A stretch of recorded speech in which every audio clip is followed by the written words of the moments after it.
Hey, it's Caryssa with Gold in Love. So today I'm here to talk about how you can tell what foods align with which chakras or energy centers. Look out for some more individual videos where I will be talking about specific foods and what they can do for you.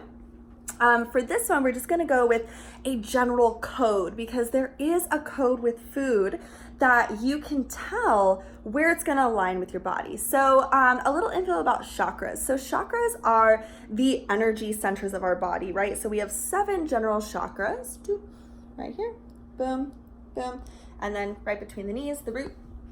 So these chakras, again, are energy centers. And energy centers meaning that they are concentrations of electrical signals in the body. The body runs off of electricity, and these electrical signals are concentrated in these areas because there are major organs or an organ in that area as well as a gland. So we have the glandular system and it emits our hormones in the body. And of course the organs have huge part to do with the functioning of our bodies as well. So how do these foods align? So the great thing that I like to do is to utilize the color code.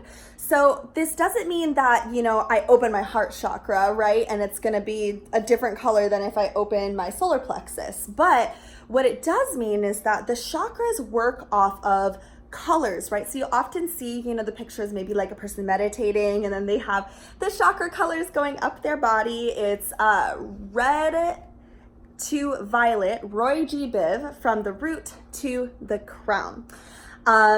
So again, if I open up my heart chakra, it doesn't mean that I'm going to see a splatter of green, right? But what it does mean is that that frequency of that color, that wavelength of green is the resonant frequency or balancing frequency of the electrical signals that are centered and emitted from the heart as a muscle and also the thymus gland, right? So we have these different electrical signals in our body are going to be a slightly different electrical wavelength depending on where and what they are functioning, as well as kind of like the emotions we're feeling, so on and so forth, right?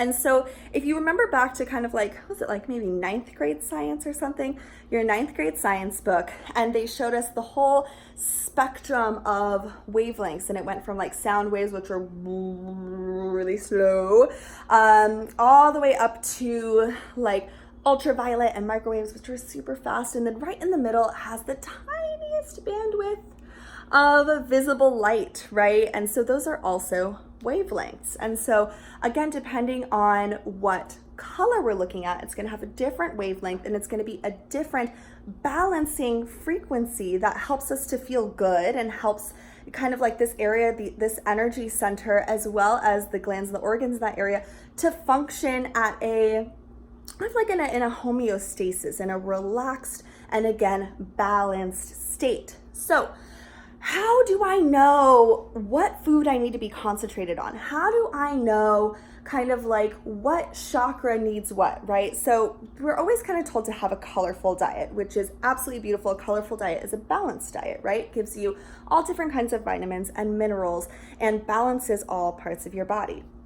But if you want to know what specific chakra to focus on, what specific foods to eat, you want to get in touch kind of like with where your life is at. So you can do this real quick by kind of like sitting down in a meditation, breathing, maybe breathe into the heart. That means to just concentrate on the heart space and breathe into the stomach for a couple of minutes. That actually helps you come from your sympathetic, your fight, flight, or freeze, to your parasympathetic, which is your rest, digest, and heal nervous system. So it just helps you to think better, a little easier. And then just ask yourself, okay, what have I been working on? What have I been working on to release? What have I been working on to expand and harness my power in? And then when you open your eyes, do like a little conscious stream of writing or some bullet points. If you can do this without the meditation, that's great as well.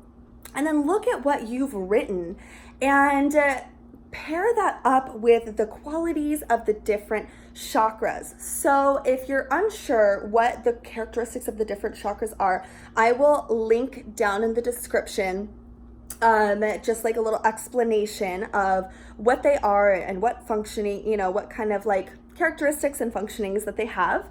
And then take your list and kind of like compare and see like, okay, well, it looks like I'm clearing some stuff from the sacral chakra, my center of, deep-seated emotions. And, I've been having like my creativity was blocked and it's kind of opening up, right? So, all right, that looks like I'm gonna need to have orange foods like oranges, right? Or carrots.